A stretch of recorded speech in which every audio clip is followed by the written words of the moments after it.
Hello friends, मैं कविता गोयल आप सभी का जीके क्लासेस में हार्दिक स्वागत करती हूँ। उम्मीद करती हूँ कि आप सभी अच्छे होंगे। तो आज हम पढ़ेंगे हरियाणा जीके के मोस्ट इम्पोर्टेंट क्वेश्चंस। तो चलिए शुरू करते हैं। पहला क्वेश्चन है, हरियाणा निर्वाचन आयोग की स्थापना कब हुई थी? हरियाणा निर्वाचन आयोग है, इसकी स्थापना हुई थी 18 नवंबर 1993 को। 18 नवंबर 1993 को हरियाणा निर्वाचन आयोग की स्थापना की गई थी। हरियाणा निर्वाचन आयोग की स्थापना 18 नवंबर 1993 को हुई। हरियाणा निर्वाचन आयोग के जो मुख्य निर्वाचन आयुक्त हैं वो हैं अनुराग अग्रवाल। हरियाणा के निर्वाचन आयुक्त जो हैं वो हैं धनपत सिंह और सेक्रेटरी जो हैं वो है इंद्रजीत सिंह। देखो, मुख्य निर्वाचन आयुक्त तो हैं अनुराग अग्रवाल, निर्वाचन आयुक्त हैं धनपत सिंह और सेक्रेटरी जो हैं वो है इंद्रजीत सिंह। वहीं अगर हम बात करें हरियाणा महिला आयोग की, तो इसकी स्थापना हुई थी 20 दिसंबर 1999 को। और वहीं पर हरियाणा पंचायती राज जो लागू हुआ था वो हुआ था 22 अप्रैल 1994 को। जो हरियाणा का पंचायती राज दिवस है वो है 22 अप्रैल, क्योंकि 22 अप्रैल 1994 को हरियाणा में पंचायती राज लागू हुआ था। नेक्स्ट है, हरियाणा लोकायुक्त पोर्टल कब लॉन्च हुआ? तो हरियाणा में जो लोकायुक्त पोर्टल लॉन्च हुआ था वो हुआ था 2019 में। हरियाणा लोकायुक्त पोर्टल 2019 में लॉन्च हुआ। वर्तमान में जो हरियाणा के लोकायुक्त हैं वो कौन है? ये हैं हरिपाल वर्मा। जो पहले लोकायुक्त थे वो थे प्रीतम पाल सिंह। हरियाणा लोकायुक्त अधिनियम 2002 के तहत 2003 में लागू हुआ था। ये क्वेश्चन पूछा गया था कि लोकायुक्त अधिनियम कब लागू हुआ? तो एक्ट तो आया था 2002 में, लेकिन लागू हुआ था 2003 में। और इसका जो कार्य है वो क्या है? ये है भ्रष्टाचार पर रोक लगाना। नेक्स्ट क्वेश्चन है, 1919 में पंजाब उच्च न्यायालय की स्थापना कहाँ की गई थी? तो 1919 में जो पंजाब उच्च न्यायालय की स्थापना है ये की गई थी लाहौर में। 1919 में पंजाब उच्च न्यायालय की स्थापना लाहौर में की गई। इसके मुख्य जो पहले न्यायाधीश थे वो थे शादीलाल, और ये कहाँ से बिलोंग करते थे? ये थे हरियाणा के रेवाड़ी से।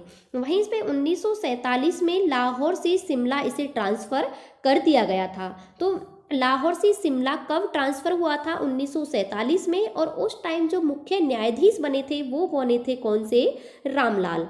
इसके बाद आती है 1955 में। 1955 में फिर इसे चंडीगढ़ क्या कर दिया गया? शिमला से, लाहौर से नहीं, शिमला से चंडीगढ़ ट्रांसफ़र कर दिया गया 1955 में। ये क्वेश्चन कई बार रिपीट हुआ है कि बताओ कब इसे चंडीगढ़ ट्रांसफ़र किया गया। तो जो चंडीगढ़ ट्रांसफ़र हुआ था वो हुआ था 1955 में। और जब चंडीगढ़ में ट्रांसफ़र किया गया तो उस समय जो न्यायाधीश थे, मुख्य न्यायाधीश, वो थे अमरनाथ भंडारी। इनका ही कार्यकाल सबसे लंबा है। पंजाब और हरियाणा उच्च न्यायालय के पहले मुख्य न्यायाधीश थे मेहिर सिंह। ये क्या है कि जब हरियाणा राज्य बन चुका था 1966 में, 1966 में हरियाणा एक अलग राज्य बन चुका था। तो जो ये न्यायालय है इसका नाम रख दिया गया था पंजाब और हरियाणा उच्च न्यायालय। तो उस समय जो इसके मुख्य न्यायाधीश बने थे वो बने थे मेहिर सिंह। और वर्तमान में कौन से हैं? वर्तमान में है रविशंकर झा, जो कि कौन से नंबर के हैं? ये भी याद रखना, ये हैं 35वें नंबर के। इनका नंबर भी पूछ लिया जाता है कि कौन से नंबर के हैं, तो ये हैं 35वें नंबर के। तो इतने सारे क्वेश्चंस आपको याद रखने हैं क्योंकि यहाँ से क्वेश्चंस बनते हैं। पूछा जाता है कि चंडीगढ़ में कब ट्रांसफ़र हुआ? 1955 में। मुख्य न्यायाधीश कौन थे? अमरनाथ भंडारी। जब पंजाब और हरियाणा अलग अलग राज्य बने तब इनके मुख्य न्यायाधीश कौन थे? तो तब थे मेहिर सिंह। जब लाहौर में स्थापना हुई थी तो पहले मुख्य न्यायाधीश कौन थे? ये थे शादीलाल। तो ये फैक्ट भी आपको याद रखने हैं। वर्तमान में जो हैं वो हैं रविशंकर झा, और कौन से नंबर के हैं? 35वें नंबर के हैं। नेक्स्ट है, अरावली पर्वत श्रृंखला का विस्तार किस जिले में नहीं है? तो ये अंबाला में नहीं है। अरावली जो पर्वत श्रृंखला है ये विश्व की सबसे पुरानी पर्वत श्रृंखला है। ये कैसी है? एक ब्लॉक पर्वत का उदाहरण है, अवशिष्ट है यानी कि खंडित अवस्था में है। और हरियाणा में जो इसमें शामिल है तो गुरुग्राम, रेवाड़ी, महेंद्रगढ़, मेवात, ये इनमें क्या है? इनमें फैली हुई है अरावली पर्वत श्रृंखला, जबकि अंबाला में नहीं फैली हुई। अंबाला में जो फैली हुई है वो है शिवालिक पर्वत श्रेणियां। तो शिवालिक जो है वो अंबाला में है, लेकिन गुड़गांव, रेवाड़ी और महेंद्रगढ़ में अरावली पर्वत श्रृंखला फैली हुई है। अरावली पर्वत श्रृंखला का विस्तार अंबाला में नहीं है। अरावली की पहाड़ी हरियाणा राज्य के कौन से में? दक्षिण में है। अरावली की सबसे ऊंची चोटी है ढोसी की पहाड़ी, जो कि कहाँ है? महेंद्रगढ़ के नारनौल में है। ऊंचाई की हम बात करें तो ऊंचाई है 652 मीटर। पर्टिकुलर अगर हम स्थान की बात करें तो कौन सा है? कुलताजपुर। ये महेंद्रगढ़ के नारनौल में कुलताजपुर इसकी सबसे ऊंची चोटी है, 652 मीटर की इसकी ऊंचाई है। मेवात की पहाड़ी कहाँ पर है? नुहू में है। तोशाम की पहाड़ी या रिवाशा की पहाड़ी पूछा जाए तो कहाँ पर है? भिवानी में है। डाडम की पहाड़ी तोशाम में है। और ढोसी की पहाड़ी कहाँ पर है? ये है महेंद्रगढ़ में। नेक्स्ट क्वेश्चन है, शिवालिक पहाड़ी का विस्तार किस जिले में नहीं है? तो जो शिवालिक पहाड़ी है वो रेवाड़ी में नहीं है। रेवाड़ी में कौन सी है? अभी पढ़ा था, रेवाड़ी में है अरावली पर्वत श्रेणियां। जबकि जो शिवालिक जो पहाड़ियां हैं वो पंचकुला, अंबाला और यमुनानगर में फैली हुई हैं। शिवालिक की जो सबसे ऊंची चोटी है उसका नाम है करहो, ऊंचाई है 1514 मीटर। तो इस क्वेश्चन का राइट आंसर है ऑप्शन डी, रेवाड़ी। शिवालिक पहाड़ी का विस्तार पंचकुला, अंबाला, यमुनानगर में है। सबसे ऊंची चोटी करो है, ऊंचाई है 1514 मीटर। शिवालिक हरियाणा के कुल क्षेत्रफल का 1.67% है। सर्वाधिक जो वर्षा होती है वो अंबाला जिले में होती है। शिवालिक पहाड़ी अंबाला से रवेदार चूना मिलता है। ये क्वेश्चन कई बार रिपीट हुआ है कि रवादार चूना कहाँ मिलता है, तो ये आपको याद रखना है, जो रवादार चूना है वो अंबाला में मिलता है। अंबाला ऑप्शन में ना आए तो कहाँ मिलता है? शिवालिक की पहाड़ियों में मिलता है। सर्वाधिक वर्षा वाला जो स्थान है वो है छछरौली, यमुनानगर में। अब देखो, अगर पर्टिकुलर स्थान की बात करें तो सबसे ज़्यादा वर्षा होती है छछरौली, यमुनानगर में। वहीं हम अगर जिले में बात करें कि सबसे ज़्यादा वर्षा किस जिले में होती है, तो ओवरऑल जो जिला में वर्षा होती है वो होती है सबसे ज़्यादा अंबाला में। लेकिन पर्टिकुलर स्थान की बात करें तो छछरौली में होती है, जो कि कहाँ है? यमुनानगर में है। और इसीलिए इसे हरियाणा का चेरापूंजी कहा जाता है। नेक्स्ट है, तिल्यार नामक पर्यटन स्थल हरियाणा के किस जिले में है? तो तिल्यार पर्यटन स्थल यानी कि तिल्यार जो झील है वो है रोहतक में। तिल्यार झील रोहतक में है। इसका निर्माण 1972 में हुआ था। कितने एकड़ में फैली हुई है? 132 एकड़ में फैली हुई है। इसके बाद अगर हम बात करें फरीदाबाद की, तो फरीदाबाद में है बड़कल झील, धौज झील, मयूर झील, अनंगपुर झील, सूरजकुंड झील। बड़कल झील जो भारत की पहली कृत्रिम झील है, 1947 में क्या है? इसका निर्माण कराया गया था सिंचाई के लिए। अनंगपुर झील पर ही फरीदाबाद में अनंगपुर बांध बना हुआ है। अनंगपुर डैम है जो कि एक ग्रेविटी बांध है, जो कि हरियाणा का एकमात्र ग्रेविटी बांध है। कई बार पूछा गया है कि हरियाणा का ग्रेविटी बांध कौन सा है, तो अनंगपुर बांध है, जो कि अनंगपुर गांव में अनंगपुर झील पर बना हुआ है। और जिले की बात करें तो कौन से जिले में है? फरीदाबाद जिले में है। बड़कल झील हरियाणा की सबसे बड़ी कृत्रिम झील है। गुरुग्राम में जो झील है वो है दमदमा। ये सबसे बड़ी प्राकृतिक झील है। अगर आपसे पूछा जाए सबसे बड़ी प्राकृतिक झील कौन सी है, दमदमा है गुरुग्राम में। सुल्तानपुर भी गुरुग्राम में है। बसई झील और भीमकुंड झील, ये सारी की सारी कहाँ पर है? ये है गुरुग्राम में। हरियाणा की सबसे बड़ी प्राकृतिक झील कौन सी है? दमदमा। हिसार में है ब्लू वर्ल्ड और ब्लैक वर्ल्ड। ब्लू जे पूछा जाए तो वो कहाँ पर है? वो है पानीपत में। नेक्स्ट है, छुड़ानी धाम का संबंध किस महापुरुष से है? तो ये है संत गरीबदास से। संत गरीबदास का जो संबंध है वो है झज्जर के छुड़ामी धाम से। छुड़ानी धाम से संत गरीबदास का संबंध है। संत गरीबदास का जन्म 1717 में छुड़ानी गांव जिला झज्जर में हुआ था। बीजक ग्रंथ संत गरीबदास का है। बीजक किताब कबीरदास की। अगर बीजक किताब है तो किसकी है? कबीर की।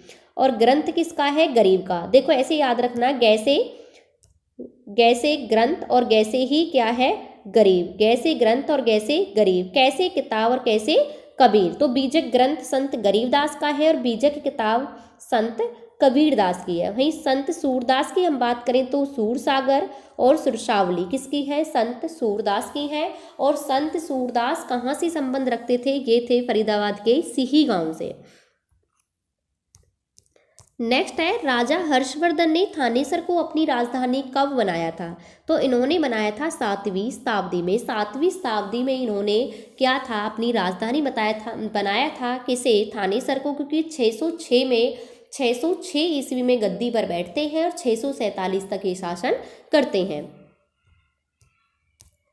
7वीं शताब्दी में हर्षवर्धन ने थानेसर को राजधानी बनाया। दूसरी राजधानी उन्होंने किसको बनाया था, कन्नौज को बनाया था। हर्षवर्धन क्या थे, एक कवि थे, वो रचनाएं लिखते थे। इनकी रचनाएं थी प्रियदर्शिका, रत्नावली और नागानंद। इनके दरबारी कवि थे बाणभट्ट और उन्होंने लिखी थी हर्षचरित। इनकी समय की जो तांबे की मुद्राएं मिली हैं वो कहाँ से मिली हैं, ये मिली हैं सोनीपत से। नेक्स्ट है माधोगढ़ का किला किस जिले में है, तो माधोगढ़ का किला जो है वो है महेंद्रगढ़ में, जिसे बनवाया था सवाई माधो सिंह ने। माधोगढ़ के किले का निर्माण महेंद्रगढ़ में सवाई माधो सिंह ने कराया था। पंचकुला की हम बात करें तो रामगढ़ का किला, रायपुर का किला, ये कहाँ पर है, ये है पंचकुला में। यमुनानगर में छछरौली के किले का निर्माण कलसिया के राजा ने कराया था। ये क्वेश्चन रिपीट हो चुका है, पहले पूछा जा चुका है कि छछरौली के किले का निर्माण किसने कराया, तो ये कराया था कलसिया के राजा ने इसका निर्माण कराया था। रोहतक में है महम की बावड़ी। महम की बावड़ी का निर्माण रोहतक में 1956 में सुद्धू कलाल ने कराया था। नेक्स्ट है हरियाणा में पहला आकाशवाणी केंद्र कहाँ स्थित है, तो ये कहाँ पर है, ये है रोहतक में। हरियाणा में जो पहला आकाशवाणी केंद्र था वो रोहतक में था, जिसकी स्थापना 8 मई 1976 को की गई थी। हरियाणा में 3 आकाशवाणी केंद्र हैं। पहला आकाशवाणी केंद्र कहाँ है, रोहतक में, स्थापना हुई थी 8 मई 1976। दूसरा आकाशवाणी केंद्र कुरुक्षेत्र में, स्थापना हुई थी 24 जून 1991। तीसरा आकाशवाणी केंद्र हिसार में स्थापित किया गया, स्थापना हुई थी 26 जनवरी 1999 को। नेक्स्ट है भिंडावास वन्यजीव अभ्यारण्य किस जिले में स्थित है, तो भिंडावास जो है वो है झज्जर में। भिंडावास और खपरवास विद दोनों की दोनों ही कहाँ पर है, ये है झज्जर में। भिंडावास वन्यजीव अभ्यारण्य झज्जर जिले में है, स्थापना हुई थी 7 मई 1986 को। इसको पक्षी अभ्यारण्य घोषित किया गया था 3 जून 2009 को। गुरुग्राम में है सुल्तानपुर नेशनल पार्क। रेवाड़ी में है नाहर वन्यजीव अभ्यारण्य, स्थापना हुई थी 1987 में, कहाँ पर, रेवाड़ी में। पंचकुला में है वीर शिकारगढ़ वन्यजीव अभ्यारण्य। हरियाणा का जो सबसे बड़ा अभ्यारण्य है वो है अबूब शहर। अबूब शहर अभ्यारण्य हरियाणा का सबसे बड़ा अभ्यारण्य है और जो कि कहाँ पर है, ये है सिरसा में। सिरसा में है अबूब शहर वन्यजीव अभ्यारण्य जो कि सबसे बड़ा है। वीर शिकारगढ़ खौल ही रहतान भी कहाँ पर है, ये भी पंचकुला में है। नेक्स्ट है हरियाणा में तीसरे राष्ट्रपति शासन के समय राज्यपाल कौन थे, तो ये थे धनिकलाल मंडल। अब तक कितनी बार राष्ट्रपति शासन लग चुका है, तो ये लग चुका है 3 बार। तीसरे में जो राज्यपाल थे धनिकलाल मंडल थे। पहला जब राष्ट्रपति शासन लगा था तो राज्यपाल थे वीरेंद्र नारायण चक्रवर्ती। जो दूसरा राष्ट्रपति शासन लगा तब जो राज्यपाल थे वो थे जय सुखलाल हाथी। लेकिन जो तीसरा लगा था वो कौन थे, धनिकलाल मंडल। तीसरे राष्ट्रपति शासन के समय राज्यपाल धनिकलाल मंडल थे। मुख्यमंत्री की बात करें ओम प्रकाश चौटाला थे। राष्ट्रपति शासन जो तीसरा लगा था वो लगा था 6 अप्रैल 1991 से लेकर 22 जुलाई 1991 तक। केंद्र में अगर हम बात करें सेंटर में, तो सेंटर में जो प्रधानमंत्री थे वो थे PV नरसिम्हा राव और राष्ट्रपति जो थे वो थे R वेंकट रमन। नेक्स्ट है काजी की मस्जिद कहाँ स्थित है, तो काजी की जो मस्जिद है वो दुजाना गांव झज्जर में स्थित है। काजी की मस्जिद झज्जर के दुजाना गांव में स्थित है। सीसी वाली मस्जिद और दीनी मस्जिद ये दोनों ही कहाँ हैं? ये हैं रोहतक में। हिसार में है शेख जुनैद की मजार। 40 हाफिज का मकबरा, ये 40 हाफिज का मकबरा तो बहुत बार रिपीट हुआ है, इसे याद रखना कि 40 हाफिज का जो मकबरा है वो कहाँ पर है? हिसार में। कुरुक्षेत्र में है शेख चिल्ली का मकबरा, इसे हरियाणा का ताजमहल कहते हैं। इसे बनवाया था जो वो थे मुगल वंश के राजा शाहजहां, उनके बेटे ने इसका निर्माण कराया था। नेक्स्ट है संदेश साप्ताहिक पत्रिका की शुरुआत किसने की? तो ये की थी नेकीराम शर्मा ने 1930 में। 1930 में नेकीराम शर्मा ने निकाली थी संदेश साप्ताहिक पत्रिका। संदेश साप्ताहिक पत्रिका नेकीराम शर्मा ने भिवानी से 1930 में निकाली। श्रीराम शर्मा ने निकाला था हरियाणा तिलक, कब? 1923 में। जियालाल जैन ने जैन प्रकाश समाचार पत्र निकाला 1885 में। लाला मुरलीधर की थी खैर अंदेश, 1889 में निकाली अंबाला से। तो संदेश और खैर अंदेश इन दोनों में कन्फ्यूजन होती है। तो संदेश किसकी है? नेकीराम शर्मा की। और खैर अंदेश किसकी है? लाला मुरलीधर की, 1889 में अंबाला से प्रकाशित हुई थी। ये आपको जगह का नाम भी, स्थान भी याद रखना है कि किसने कहाँ से निकाली थी। संदेश बहुत बार पूछी गई है तो इसका याद रखना है, भिवानी से निकाली थी, 1930 में निकाली थी और नेकीराम शर्मा ने ही इसे निकाली थी। हरियाणा का सूचना लोक संबंध और भाषा विभाग की कौन सी पत्रिका है? तो कौन सी पत्रिका है इसकी? है हरियाणा संवाद। हरियाणा संवाद है हरियाणा सूचना लोक संबंध और भाषा विभाग की पत्रिका। हरियाणा संवाद है सूचना लोक संपर्क विभाग की। वहीं हम बात करें हरिगंधा, हरिगंधा किसकी है? हरियाणा साहित्य अकादमी की जो पत्रिका है वो है हरिगंधा। हरिप्रभा है हरियाणा संस्कृत साहित्य अकादमी की। हरियाणा उर्दू साहित्य अकादमी की क्या है? ये है जमुना तट। एक और पूछी जाती है, पंजाब साहित्य अकादमी की कौन सी है? वो है शब्द बूंद। तो ये थे आज के कुछ इंपॉर्टेंट क्वेश्चंस। आपको क्लास कैसी लगी कमेंट बॉक्स में कमेंट करके जरूर बताना। मिलते हैं नेक्स्ट क्लास में। Thank you.